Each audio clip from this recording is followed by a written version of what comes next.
Fala, Jael Macho Velho, bom dia. Missão dada é missão cumprida. E já tá certo, viu?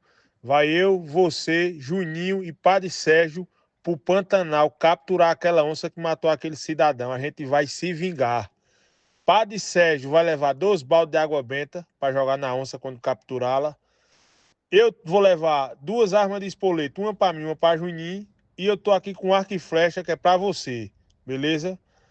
Domingo agora, a gente vai passar do meio-dia na sua casa para nós partir pro Pantanal para buscar essa onça.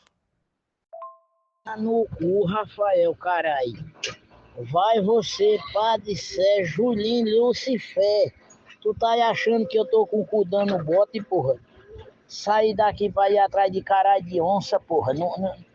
Homem, há uma onça não arrancasse pelo menos sua cabeça lá, seu encadido, tirador de sossego dos outros, seu frebe do rato.